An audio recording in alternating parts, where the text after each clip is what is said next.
potentially lowering the risk of complications, and it is considered simple and quicker to perform in experienced hands and all other surgeons. Okay. I have got this information from experimental studies and comparative studies held in Bahawai Victoria Hospital, Pakistan, and Ayub uh, Medical College. And it compares of mainly this PPT includes two studies uh, which are from the two different groups, that is 850 groups and 100 patient groups, 50 in each and 225 in each group. The duration is recent time. I have taken the studies of from the recent studies, that is from 2013 to 2018, and other references are from PubMed, Medline, Embase, Cochrane Library, etc.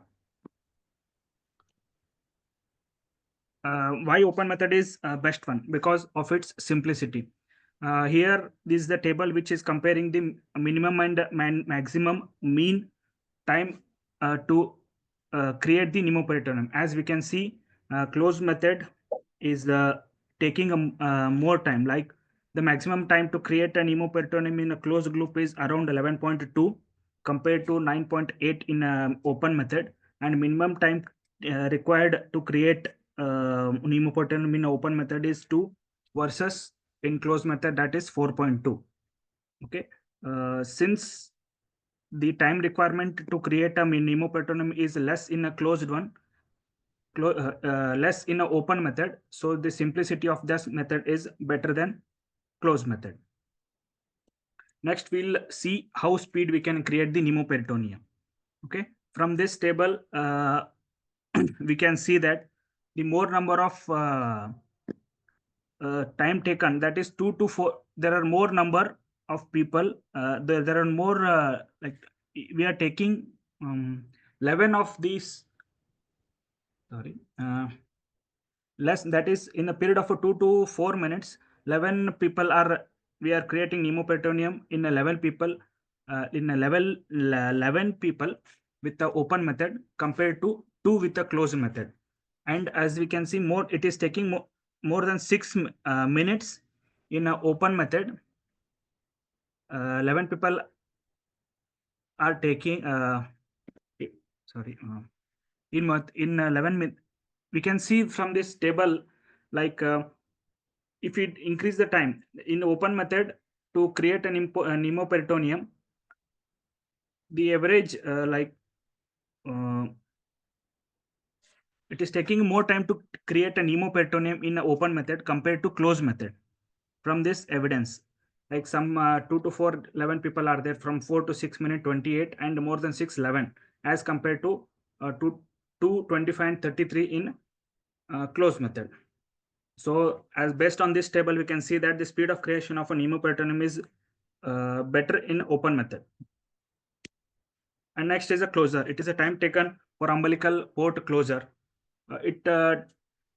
From this group, we can see that from mean and the standard deviation, there is no much difference in the time taken to close umbilical port in open as well as a closed method.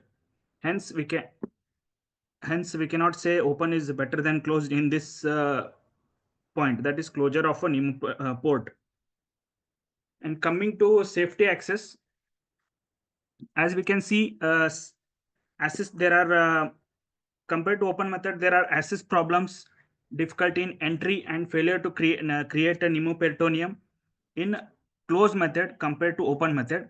These three problems are mainly of because of extended falciform ligament and adhesions of omentum to a falciform, which can be dealt easily with the open method compared to closed method. Hence, there are less accessible problems in open method compared to closed method.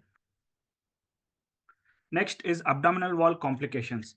Here we can see that there are more abdominal wall complications in closed method compared to open method. But what is there are intra-abdominal complications and abdominal complications. In I feel intra-abdominal complications are more serious than abdominal wall complications. As we can see, there are increased rate of abdominal wall complications in open method, but in intra-abdominal complications, the open methods give us a superiority.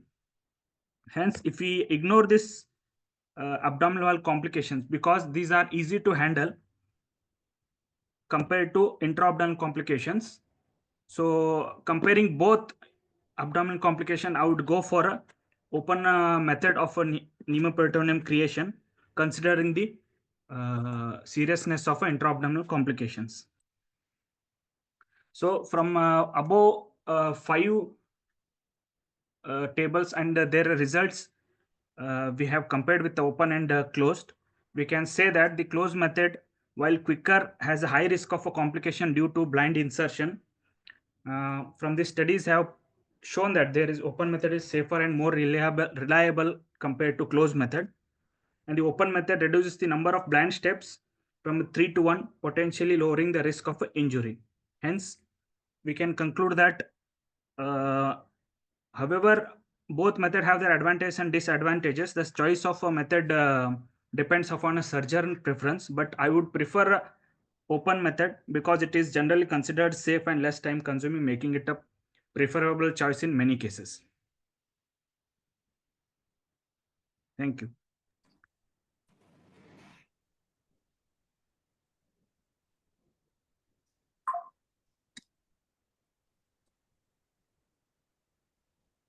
You shut up now, Akhil. Over to you, Akhil. Sir, should I ask questions or should I tell about the... No, you present. Later we can... Okay. Yeah. Sir, just a minute, Akhil. Somebody who's... Noel is there on line? Yes, sir. Noel, what points Akshay told you, just make it a small note. Just points. Okay, sir. And now what Akhil also tells you, just make it. Like they are telling 5 or 6 points, just make a note of them. Yes, sir. Yes. Yes, Akhil, please go ahead. Sir, only host can share this meeting. I'll No, stop. I have changed the settings now. Yeah, correct. Akshay should stop and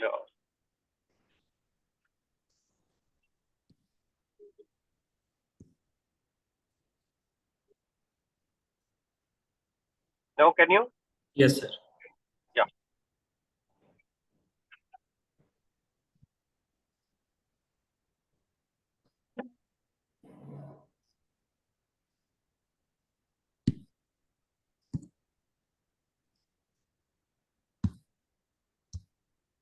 It's coming, sir.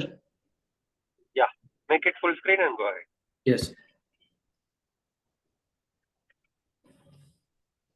Sir, before the start, good morning, everyone.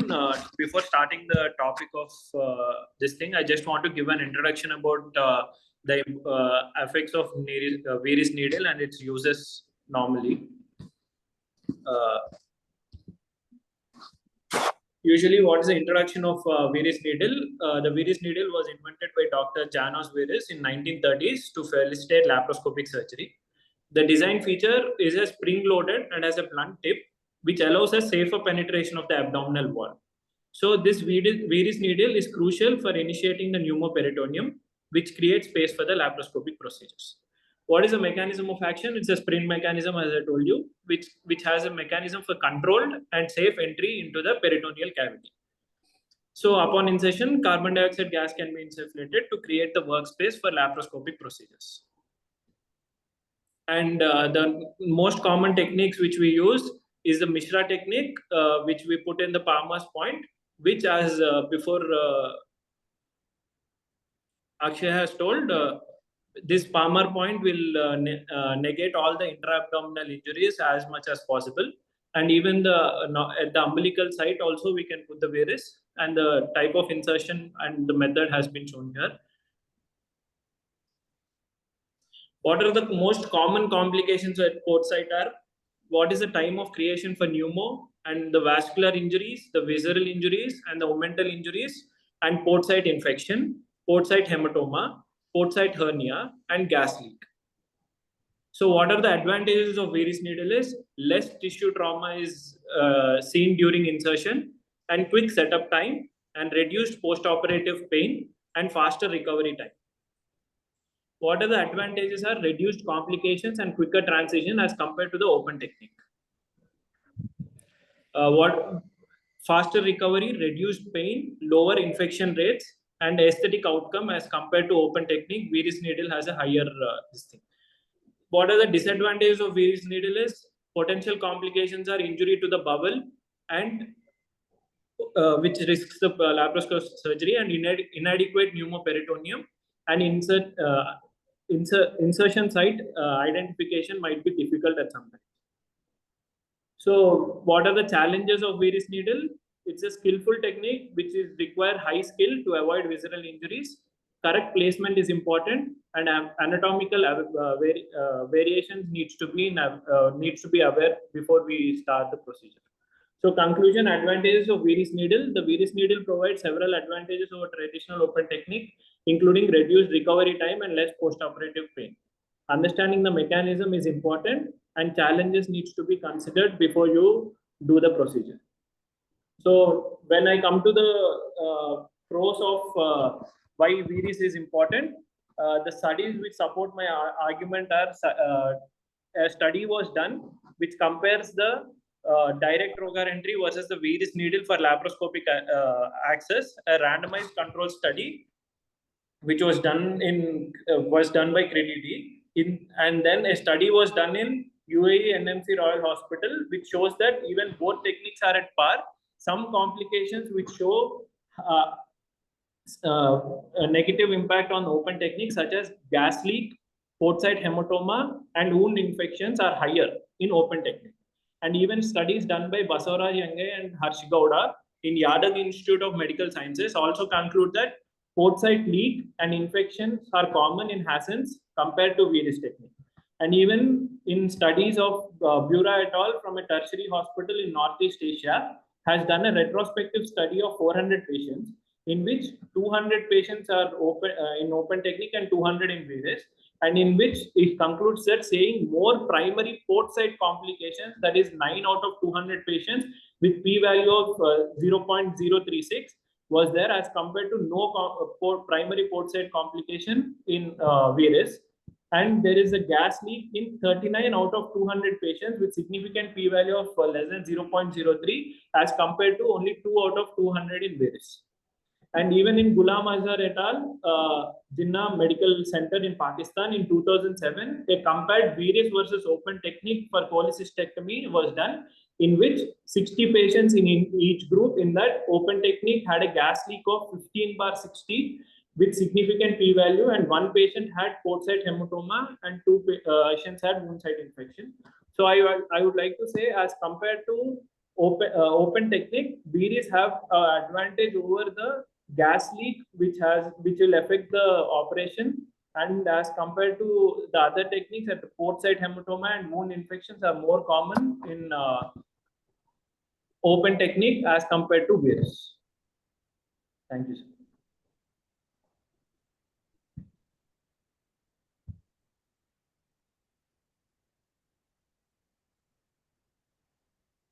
Good morning, sir. Can I add few points, sir?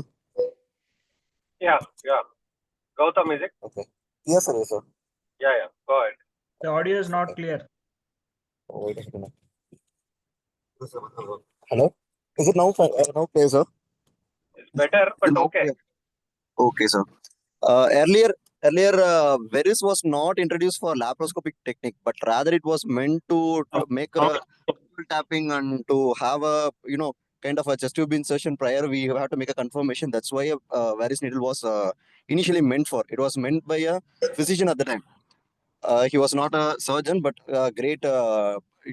Tuberculosis was a very great infection at that time, and he was treating, and he want to make a direct tap into the pleural cavity without injuring any other nerve structure or vessel structure. He wanted to be very thin as well as good enough to aspirate as well as infiltrate something. That made a very component, and later it was used by for laparoscopic or minimal access surgery techniques. There are two other points where, which I think it is worth to mention. There is something called Li Huang point, which is nothing but epigastric port point. Again, direct insertion through the point, through the particular point is also been discussed in a very hectic way. It is somewhat a kind of a port where they use for, let it be IPOM or let it be sometime for TEP or TAP procedures by the by people. And this technique is introduced by the Chinese, so they do prefer that Li Huang point for the trocar entry, and making a various insertion through the palmas or through any other point, and then taking a direct trocar entry into the Li Huang's point, which is nothing but epigastric point, or where we use for our lap cholecystectomy. I even tried once on animal model when we went for Coimbatore through the Li Huang's point to get into entry, and made a TEP surgery over there. There is some other point called James point, which is exactly at the level of umbilicus in the mid clavicular line. Again, a Jain person from North India, he gave the point, and he have almost like 10,000 surgeries done through the direct close blind technique, 10 mm trocar into the particular point, and 10,000 study. He have less than 5 or 7 cases reported to have any injury. So that's like kind of a worth. Maybe we can also have a trial over the kind of a study. And I know this is like a single center and a single surgeon noted study. Maybe a few other multicentric or some other review study can taken over the Jane's entry point. I just want to make one small out of my least experience I had.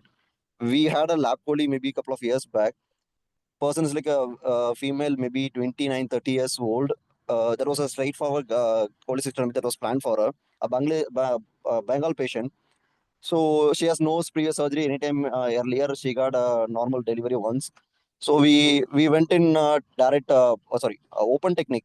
We went for open technique, and the moment the open rectus is opened and the port is inserted and scope is inserted, we were able to see the rugae of the transverse colon.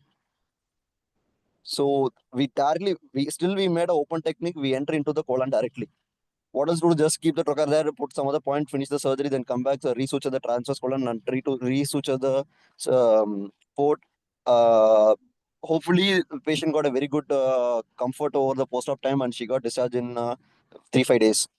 And still, the patient had a PID history, which was also told to the doctor over there who was on duty, but unfortunately, it was not worth or something like miscommunication happened, and PID could cause some kind of intra-abdominal infestation or something like adhesions also. That might have been caused the kind of adhesion of the bowel to the, especially the TC colon to the umbilical side. A patient was otherwise having no kind of a hernia or something like that, but still the bowel was stuck. Sometimes we have to be very careful. Even a palmas entry is like safest technique, but sometimes direct injury to the viscera like spleen or stomach is like very common. So deflation of the stomach with Riles tube, and make sure there is no splenomegaly before checking the uh, entry. We should be always assess. Thank you. Oh, thank you, Gautam. That's good input. Sir, even though you have created in that patient, even if you have used various needle also, you would have caused same injury, sir. In that, Obviously, but various technique. Still, I know No. people. The point is, though open technique is supposed to be very safer when compared to blind technique, still open technique also has complications. It's not we cannot blindly take that open technique is always safer. That is the point we should learn from the incident told by Gautam. At the same time, there are many other points which are being tried, but currently we are at the literature level. So it is a knowledge for all of us that there are many points in the abdomen which are being tried for accessing the peritoneum cavity. But currently, we are discussing at the literature level. So what literature is telling, we'll stick to that, and then we can have other things which are available. So that should be the good way of going. Sir, can I ask a question, sir? Yeah, yeah. Sir, according to his open technique, actually open technique in Hassan's port is limited to only few surgeries, sir. If I have to do an IPOM, Yeah. or if I have to do or patient might having previous adhesions in the midline, or patients having umbilical hernia or anything, this Hassan's technique, I cannot put the port in the supra-umbilical or infra-umbilical plane. If I have to do IPOM, I have to put in the mid-axillary or that place what Gautam has told me. If I put it in Palmer's point and inflate, Correct. if it's a virgin abdomen or this thing, I'll have a space created between my visceral organs and this thing to the abdominal wall. So I can do a blind technique also after that, which will cause less injuries to the visceral organs as compared to open technique, which is only can be done only supra-umbilical or infra-umbilical.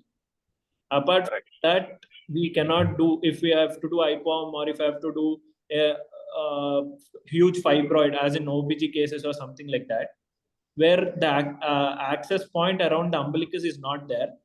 So he has to go for a Viris technique. So it's better if we learn a Viris technique which is useful for all the surgeries as compared to an open technique which has limitations, I feel. As compared to in Palmer's point insertion, if we can just deflate the stomach, the organ, the dead space which is there will help us to prevent injuries to the organs which are nearby, so that we can create a space between the visceral organs and the abdominal cavity, I feel. So I feel Viris is a better equipped to better equipped to get through all the problems or all the surgeries as compared to open technique, which is only confined to the port which is in the supra-umbilical or infra-umbilical areas. Okay. Just a one point to add. Akshay has anything to tell? Yes, sir. But we cannot only go for all these things are rare. Like in the rare case, I agree that we need to use Veris and Veris instead of open method. But in other cases, in routine elective cases and all things, comparing the how fast we can create pneumoperitoneum and how easily we can close the pneumoperitoneum and the intra abdominal complication caused by Veris. So in normal general cases, so we would I would tell like it is better to go for open than Veris. So just one more point to add. When you make any statement, you should back with the literature. So Sir. Yeah, you feel is okay, but on basis of some points you are feeling this. So what is that point? You should tell it Yes, sir. out. As I have mentioned, sir, here, this we are seeing in all routine cases, sir. Yeah, we cannot like consider only. I agree that in some cases, Veris is better than open method, but it's not working. Okay. Yeah. Yes, sir. But as in a normal cases, like it in the axis of a time comparing, as I have shown here, axis time and time taken to create pneumoperitoneum and comparing the intra-abdominal complications. So I think it outweighs the Veris insertion. Okay. The one small point to note is, Yes, sir. both of you took the literature for your support, but the literature itself was not very strong. Means Yes, you sir. could have taken a better literature, something like a RCT or a meta-analysis or a review article where multiple other studies are already reviewed and given to you in a ready-made manner. Yes, sir. You took a study from Pakistan, and I noticed Akhil also took some study from India only, somewhere in North Karnataka or something. Yes, sir. Yeah, Sir, they might means why I am telling this. because in Hello. India has multiple medical colleges will get converted into an article for various purposes. Let's not go in detail about that. So sometimes you have to have a critical eye whether you should take that article for the base of some argument. Okay, sir. And if the article is gone through the limit, so to see the authenticity of the article, the data, everything, then it can be obviously taken. If it is a journal which is of okay cadre or a journal, if you suspect that I have never heard of this journal, then that should not be the base for any argument, because that was probably published for the sake of publication. Means I probably I was little expecting about really high impact articles, high impact journals with good impact factor. Even yesterday, Sage's guidelines, all those, if you Yes, go through those articles, they would have taken multiple well-cited articles into consideration and come to conclusion. So it's not that they are doing the study. They just did not do the study.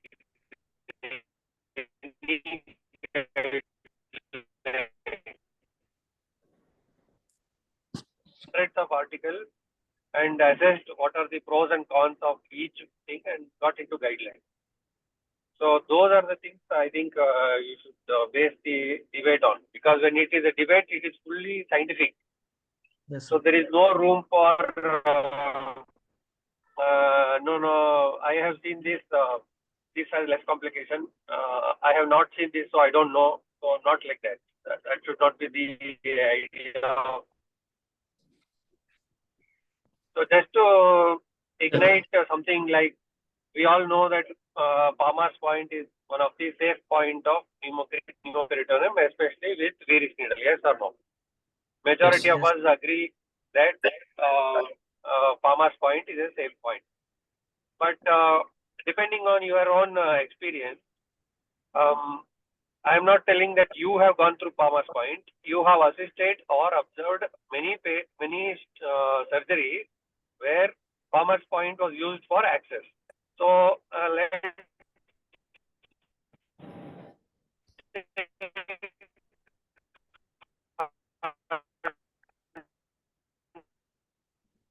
So voice is not clear, sir. Able to hear you, sir.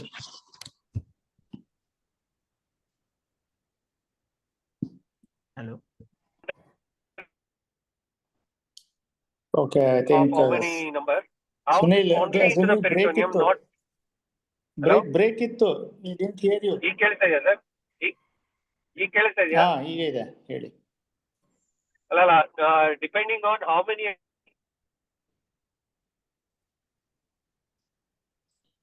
Sir, Palmer's point being used, but it has gone directly to the peritoneum and not into the omentum or mesentery. Yes, sir.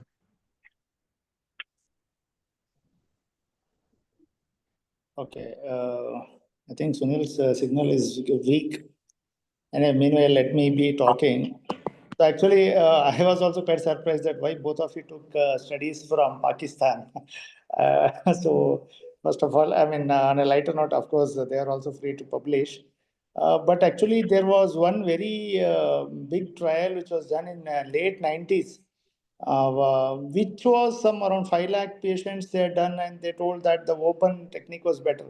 This all comes with the fear that closed, you're not able to see the structure, whereas open, you're trying to see directly under vision and you're safely putting it inside. I mean, this was the whole concept.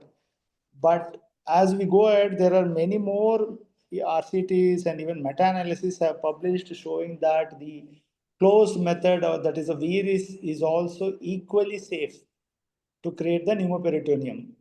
About the discussion about Akhil telling that you will not be able to do the open method in the IPOM, see, the idea is that you're just not using VRIS, but putting the port directly into the abdomen. So there are many surgeons which is not even accepted way, but they take a 10 mm port and directly enter the abdomen with a sharp procar also. Okay, no pneumo, I'm directly porting. It's not that we are cutting open the rectus sheath, seeing the abdomen, then putting the Hassans or something. There are people who are trying to put the 10 mm port directly also. Yes. That also happens. One. Second, situations where you might not be able to put open method is when you are using a 5 mm camera. Let's assume if you have a Hassan, which is a 10 mm, then you'll be not be able to create a pneumo with the open method. Rather, you'll have to go for closed method. As said and done, but there will be situations where there is previous surgery, multiple surgeries done, where you are very scared to put the VRIS blindly. Maybe those situations you will think that let me cut open, see the rectus, put a finger maybe, and then safely try to enter into the abdomen. So Yes. as on 2024 also, if you see multiple RCTs, meta-analysis have come, but all have finally have arrived that both techniques are safe, both are feasible, both can be used at the surgeon's discretion. This is what ultimate, even today, there's nothing like some one is superior or the other is superior. But of course, it all finally boils down to the case specific situation. That is, what is the case? Is a patient suited for which technique? If you are doing maybe VRIS, you will have to go for open some procedures. Some, if you're doing an open, you will have to go for closed technique in some situation. So ultimately, it is the individual subjective thing which the surgeon, based upon this previous, with the existing knowledge that both are safe, will take a decision on which technique to use on that particular patient. I think this is what we all should learn, that both are safe, so don't worry, but you take a decision on the patient which is in front of you. So which one, which technique to use. I Yes, think this was what my final take would be on this. Is Sunil back? Yeah, sir. ಹೇಳಿ ಸುನಿಲ್, ಬಂದ್ರ ಹೇಳಿ. ಇಲ್ಲ ಅದೇ ನನಗೆ ಕೇಳಿಸಿದ್ದು. ಇಲ್ಲ ನಮ್ಗೆ ಕೇಳಿಸಿರ್ಲಿಲ್ಲ, ಹೇಳಿ. I was just asking a small question to everybody, that many of us have gone through PAMR, but how many of you have seen that surgeon has gone only to the peritoneum, not into the omentum or mesentery? If you can recall, whenever a surgeon or you have gone through Palmer's point, yes, sir. like many of the times I would have gone to the omentum later, only to realize that omentum is full of air, and then make sure that there is no other injury.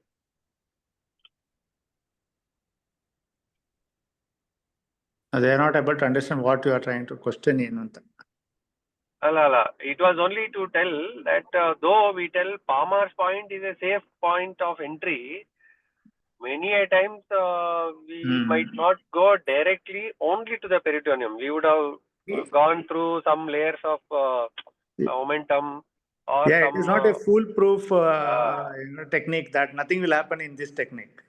Yes. The idea is you are not there going. Are many studies. Yeah. Yes, sir.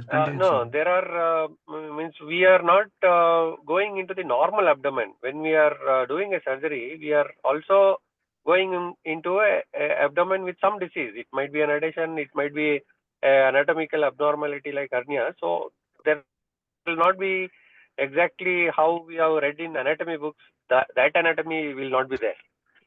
So Yes. we should also keep in mind, though literature tells everything, what Dr. Prem sir was telling was non-inferiority trials are there. Means they will tell that this is also good, it is not inferior to the standard. Those are the trials, yes, probably you should have taken, because by this time you also know that both are safe.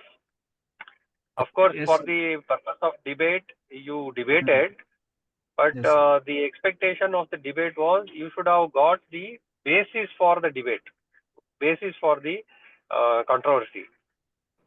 Like very important point, what I note which was missed is when Akhil told about the Viris needle, he could have used the Viris needle for his strength rather than going on defense mode. Like when Akhil tells that Viris needle can puncture so many things, scientifically it is proven that even Viris needle goes and punctures a bowel or even aorta, it does not cause too much of a havoc. Yes, it might cause an hematoma or even actually Viris needle injury to a bowel. Not necessarily always you need not close because you are not cutting the wall of the bowel. It is a puncture and it just comes out, and it is not an exact cut. So the muscle would have got split and it will come close. Actually, Viris needle puncture, if you leave for a few minutes and then try to locate it, you might not even locate where you are punctured. So that is one of the strength for Viris needle. Even if you put a Viris needle into inferior vena cava, means I'm not recommending that you should put, but suppose by accidentally it goes inside the inferior vena cava, the chances of air embolism is extremely low if your insufflation pressure is kept below 2 liters per minute, because inferior vena cava, that venous blood has the capacity of absorbing the carbon dioxide lesser than 2 liters per minute. That is the basis for keeping the low pressure flow. So these are the things probably you could have used for your thing that you could have used for Viris needle, so that they are more scientifically based, and you could have told what are those complications, percentages, all those. So that is the way that the debate would have got more, juicier and kept scientific basis. Yes, sir. Okay.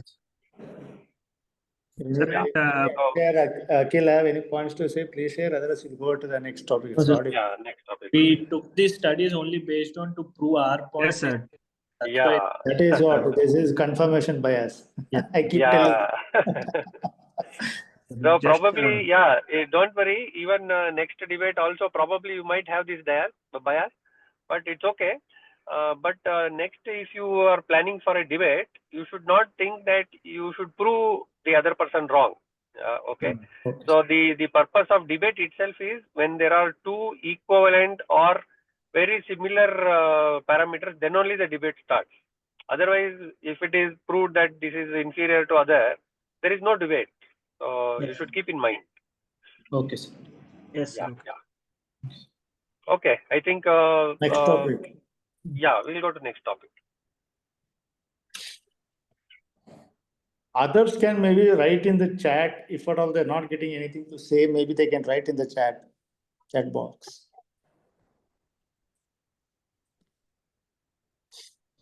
Who is going first now? Akhil or Akshay? I'll go, sir. Okay.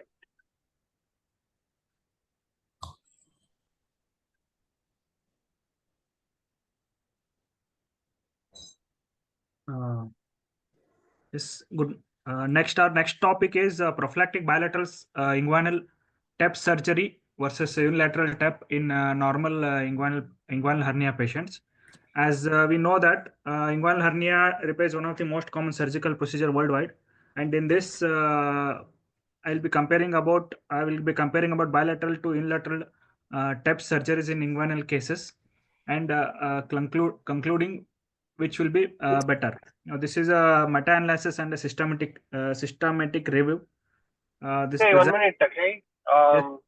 For all the other delegates who have joined in, the debate is for whether to do a bilateral hernia repair for an unilateral symptom. Like if the patient comes with one-sided hernia, you are doing a laparoscopic repair. So having given the anesthesia and using the same ports and almost similar, same plane, whether to do bilateral repair for a unilateral inguinal hernia or only to stick to unilateral hernia. That is the debate. Yeah, go ahead, Akshay. Yes, sir.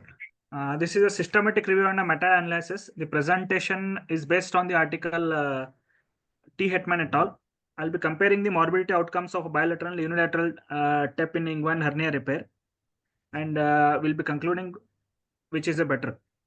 Okay, and no systematic reviews have been conducted prior to this study. My database research is from PubMed MBS Cochrane Library, and the study selection criteria was included observation study with a patient undergoing primary elective unilateral or bilateral TEP operations. The total participants were 18,153 patients from 8 different observational studies. Comparing these operative time of both bilateral and unilateral TEP, there was longer period included in a bilateral TEP compared to shorter in unilateral TEP, but the main difference was about 18 minutes. Hence, bilateral repairs take significantly longer than unilateral repairs. And coming to morbidity outcomes, the morbidity outcomes such as conversion to open were similar in both bilateral as well as unilateral TEP. There were no significant difference, and this was same in both in post-operative seroma formation, urinary retention, hematoma, and the length of a hospital stay as well. Hence, we can conclude that no significant difference in morbidity as in morbidity outcomes compared to bilateral as well as a unilateral TEP, and the recurrence rate of bilateral TEP was slightly higher to the unilateral TEP as of 1 to 2%. So we can say that there is increased rate of a hernia recurrence in a patient undergoing bilateral repairs, but it also depends upon the surgeon, and other factors. Hence, we cannot just because of this recurrence, we cannot say that bilateral is less required compared to unilateral TEPs. And this whole meta-analysis study quality of evidence was of a low quality. Hence, we can ignore the recurrence part as it has. We can ignore the recurrence part pertaining to the fact that the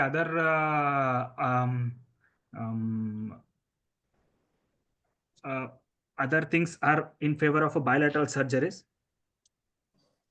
So from this comparison, even though bilateral TEP repair requires longer operative time and mild higher recurrence rate compared to unilateral repair, and no significant difference in the morbidity outcomes between the bilateral and unilateral repairs. And also the evidence from the observation studies is of a low quality, highlighting the need for randomized control trials. And the other factor is the ultrasound is effective in diagnosing the occult contralateral inguinal hernias, which are not clinically apparent. Hence, I say that prophylactic bilateral TEP is better than a unilateral TEP. Thank you. These are my references. And this study from ultrasound is effective in diagnosing the occult contralateral inguinal hernia, which are not clinically apparent, is from this Robinson, Elite, Kasim Systemic review and meta-analysis of role of radiology in diagnosis of inguinal hernia. It has proven that ultrasound is better compared to clinical. Hence, we can say that if there is if the patient has unilateral inguinal hernia clinically, he might also have the bilateral occult hernia. So hence, bilateral TEP would be more useful for them compared to unilateral TEP, as the anesthesia and hospital stay will be reduced in bilateral compared to unilateral. Thank you.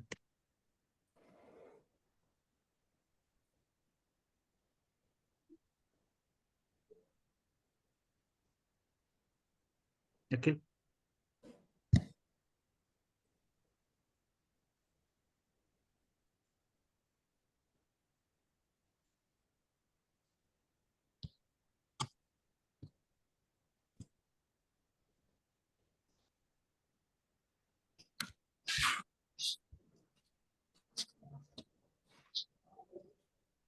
Somehow Akhil has got more studies from Jinnah University only.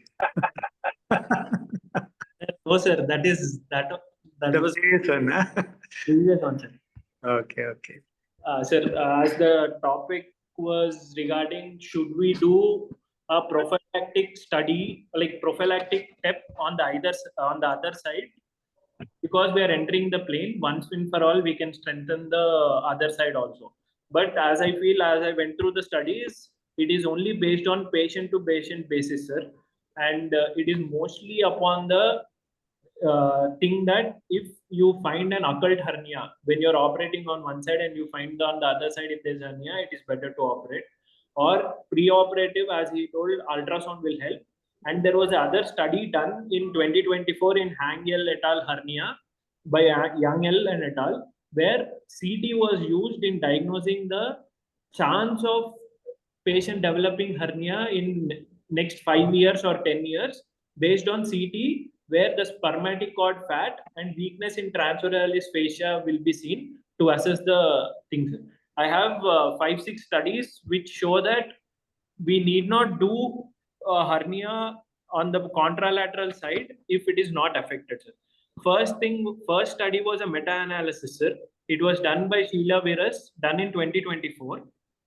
The topic was metachronous hernia in unilateral hernia repair cases in long-term follow-up, sir, in which 277,288 patients were included, sir.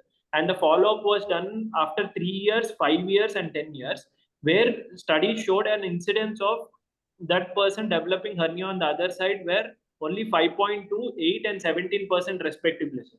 So she concluded saying that it's not significant incidence that people who developed one side hernia will have a incidence of developing hernia on the other side also. 10 years follow-up was done. And then the next study was done by Benjamin Das et al. In 2011, has done a study on role of TEP in prophylactic hernia repair. In this study, he has 1,479 patients, in which 409 patients were unilateral and 503 patients were bilateral hernias. And follow-up was done for 3 to 7 years in patients who underwent unilateral hernia, that is 409 people. But the recurrence the chance of him developing a contralateral hernia is only 1.2% increase yearly, sir, which is not so significant. And even CC Xiang in Xiang Institute in 2016 has done a study, sir. It was a retrospective study after in which the topic was what happens after no contralateral exploration in TEP of clinically unilateral hernias was done, in which he took 305 patients, out of which 261 are unilateral, and incidence of them developing contralateral hernia after 10 years is only 2.7%. Only 7 people in that 261 patients have developed hernia on the other side. And even Robin Glorup in 2024 did a study for 25-year follow-up, sir, after unilateral hernia operation, people who developed contralateral hernia, sir. Is done in a retrospective single hospital cohort study and said 758 patients were included, and the incidence of them developing contralateral hernia after 25 years is 29%, sir. But in the 5 years and 15 years, it is only 5.6 and 16.1%. But he concluded that these after 25 years follow-up, people 29% who have developed hernia is not based on the factors such as transversalis fascia weakness or because one side has happened that the other side also got weak, but it's only based on the BMI of the patient and the age factors, 25 years. So patient usually median age will be 40, 50. So by the time the 25 years follow-up was done, he might be in 75 years. So these 6 studies which showed that if needed, only based on individual person's median age and his risk factors, such as if he's a smoker or he's having this thing and all, or patients who are having occult hernias which were seen intra-op or during ultrasound done to the affected area, you incidentally find on the other side, it is usually preferable, sir. But If there is strictly unilateral hernia, it's better to stick on to that, because there is no rule that if the patient has a hernia on one side, that he might have a hernia on the other side also. Like he might get hernia on the other side also.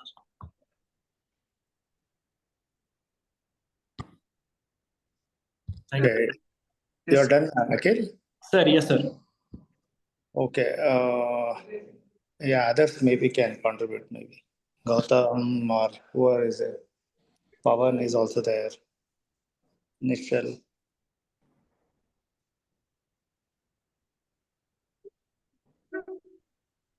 Any other PG wants to contribute also can contribute.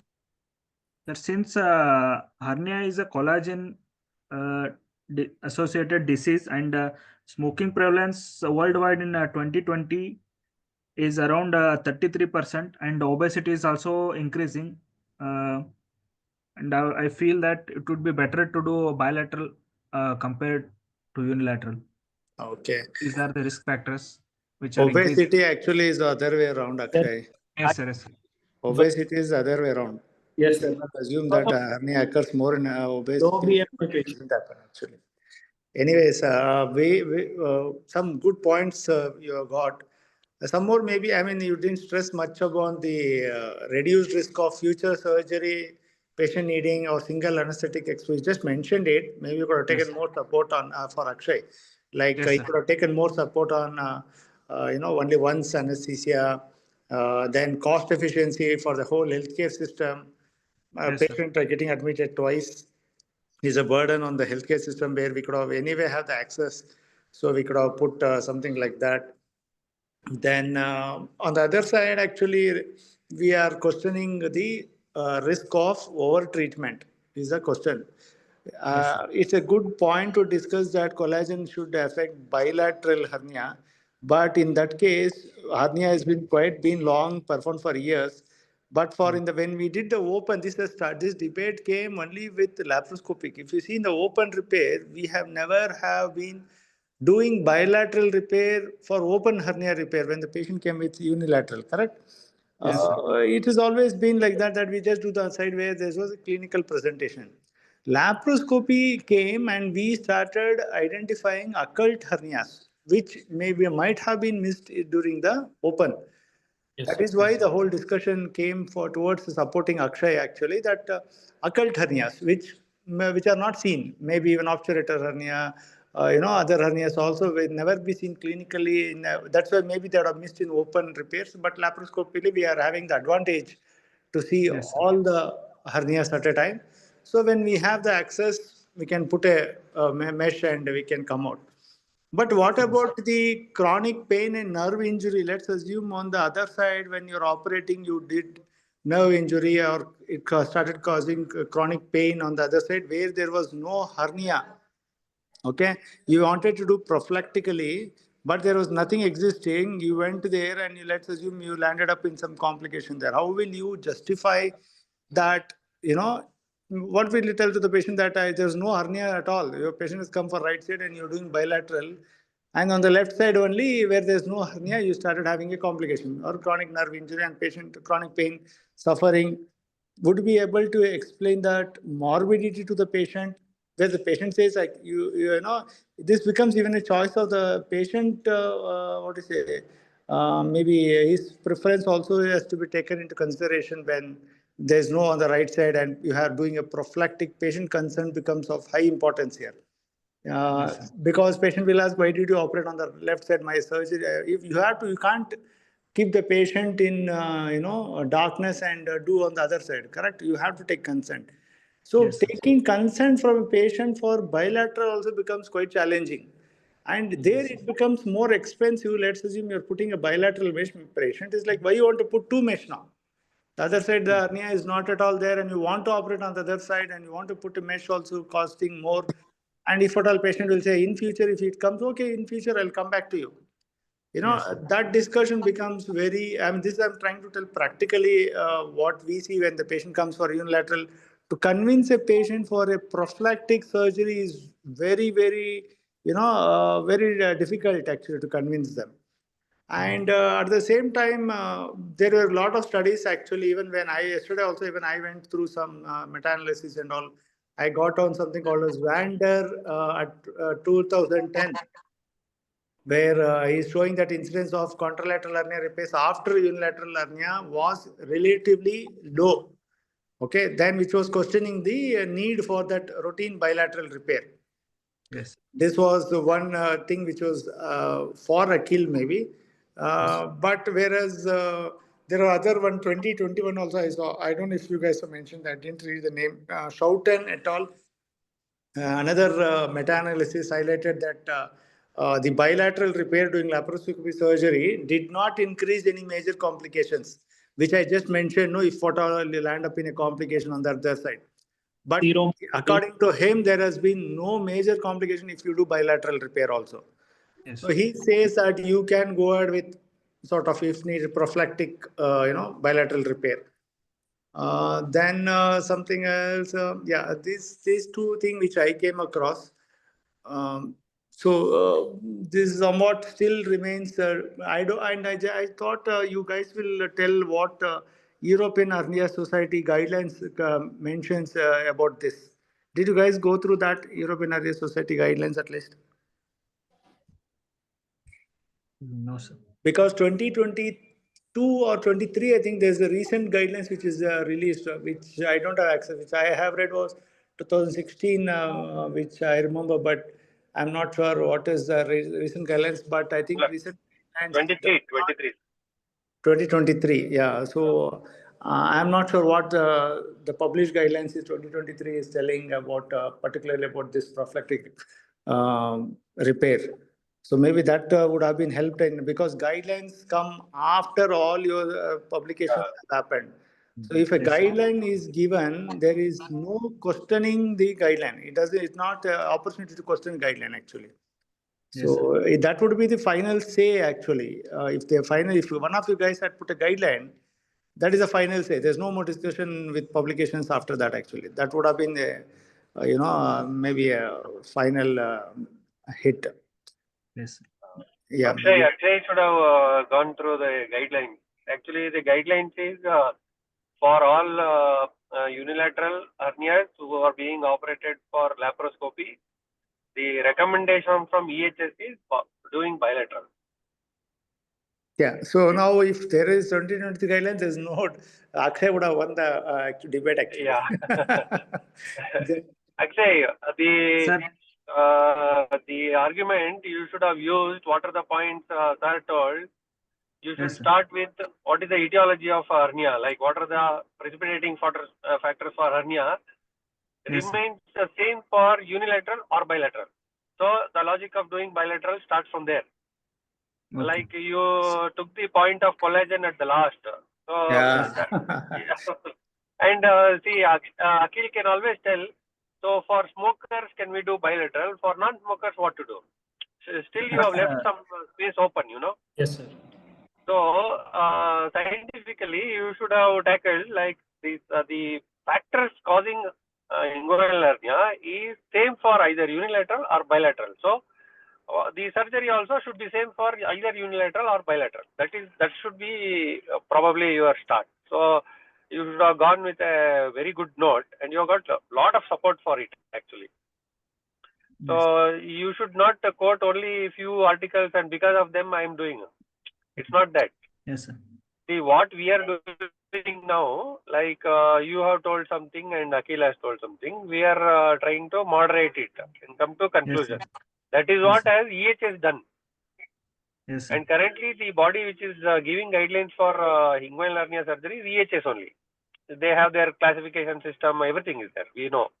So that should have been your thing. And definitely means the added advantage of laparoscopy, you are not having even an extra port, and you are not cutting anything in the laparoscopy apart from small fibers, which is of no value for the patient. And the means even the nerve, artery, nothing we are cutting. So the chances of nerve damage or other damage to any structure is very less. All those things should have been your argument points. At the same Yes. time, Akhil also could have told the same thing, because laparoscopy, when compared to open, uses lot of energy sources for the surgery. So though Akshay tells I am not cutting any nerve, there is a chance of thermal damage, which is very common in laparoscopy. You are going on using electric or the energy sources, so there are chances of damage. One plus obviously the logic of just opening up the plane itself causes some physiological injury to the body. So why to unnecessarily disturb? So that should have been his logic of counteracting your thing. And obviously you could have added the cost and duration of surgery, morbidity, everything for his benefit, so that unilateral means whatever patient has come, you do the surgery and you come out. And also you could have added a little more spice for the argument by adding patient can always question legally. Legally, are we correct? See, ethically, are we correct? When you are doing a surgery for non-indicated side. So there always, whatever science tells, controversy is always there. In society, there controversy is always there. So he could have added those points for his favor. And these are the points probably you should have discussed more on. Probably, as this is the first debate both of you are doing, you more relied on the studies per se rather than the points on which the studies were done. Yes. Anyway, from the debate, we learned many points. In these points, we should keep in mind when we are planning for surgery. Suppose if there is a patient who wants only economical basis and he wants laparoscopy only, and he means if you sense the patient is a potential problem creator later, obviously you have to lay open all the things and you tell advantages and disadvantages and leave the decision to him. So that you are safe. You cannot tell I will do like this only because recommendation is there, otherwise I won't do. So obviously you have to be a little relaxed on prophylactic side, because though the EHS tells it is recommended, they are not telling it must be done. It's recommended. Yeah. If the resources are there, patient is willing for it, and the surgery, surgeon is experienced, because though it is a hernia surgery, laparoscopically, hernia surgery is not a basic surgery; it is an advanced surgery. So, so that would have been your point for your argument, because it is an advanced surgery and the surgeon is well experienced, so he will have less complications for bilateral. The same would have been the point for Akhil also, that the hernia surgery is not a basic surgery, so obviously complications also are more. And when surgeon can have one side only so many complications, including recurrence, obviously the complication rate doubles if you do bilateral. That would have been the argument. So basically, nobody is sitting on your throat that you should do like this only. Depending on your expertise, there are surgeons who do only TEP and they are not comfortable with TEP. There are surgeons who do only TEP, not comfortable with TEP.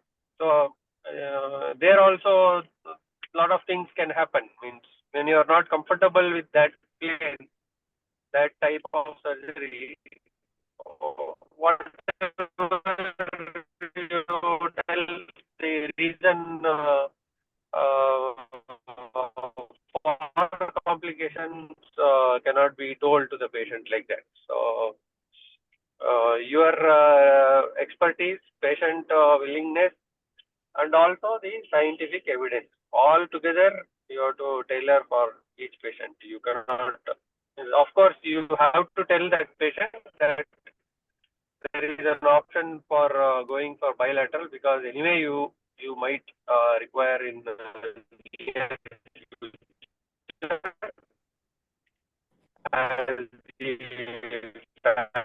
Sunil, voice signal is breaking.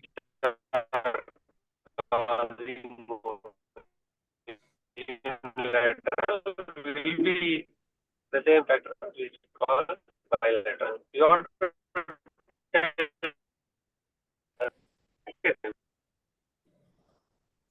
Okay, I think Sunil, ನಿಮ್ signal ಇಲ್ಲ.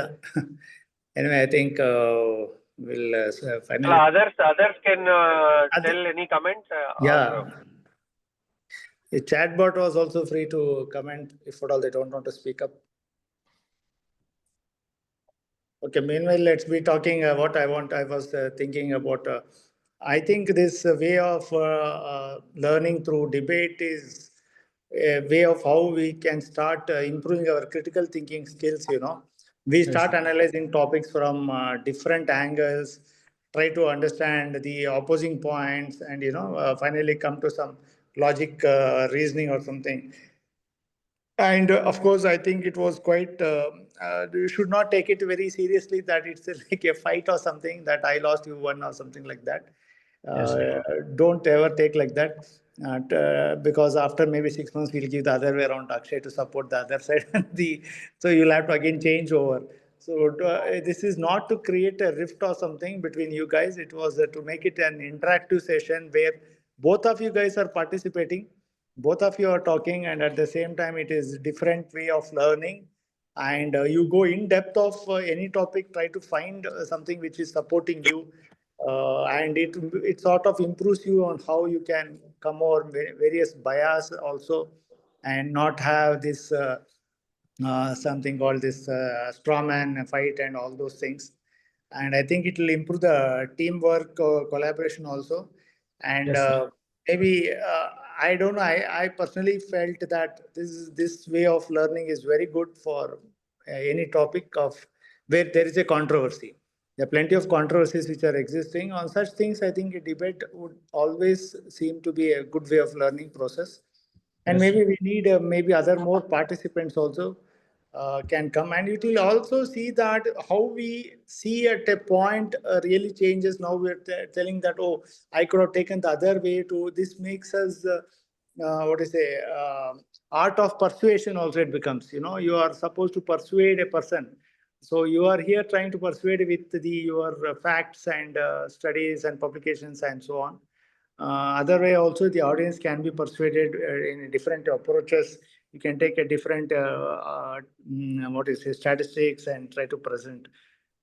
Anyway, overall, both of you did very well, and good way to start off the debate. And I don't know, I think Sunil is there, or Sunil is there. yeah. Signal matte hoytu. We couldn't hear you. There was plenty of disturbance. So that's all from my side. Maybe next time we'll come up again with a debate, or maybe a panel discussion, something where we'll need some more participants can join in and participate. That makes it more interactive, because when you have to say something, you have to read something and come. So it becomes like that. So good, Akshay, and a good Kill. Nice debate Sunday morning. Good. Thank you, sir. I think next time we will ask our external faculty like Dr. Pawan.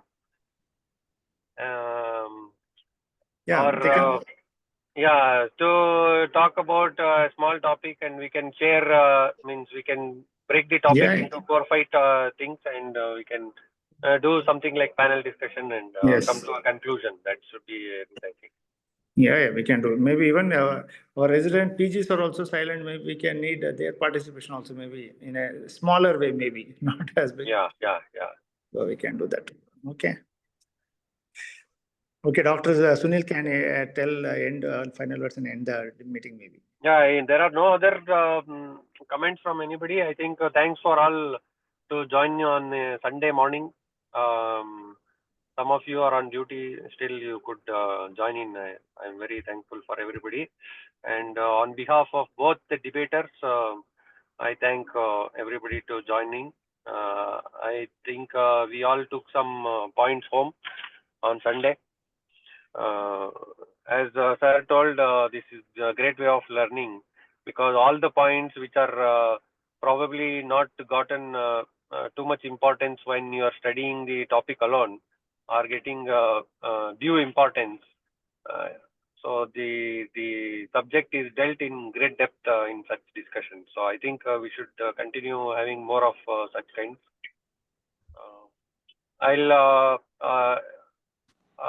I think I have recorded it, and I'll put it on YouTube and share the link. Also, AI companion will prepare some notes, and probably we will circulate that also. Yes, sir. Yeah. Thank you all. I think we'll end the meeting there. Thank you and bye-bye. Thank you. Bye. Thank you, Bye. sir. Thank you, sir. Thank you, sir.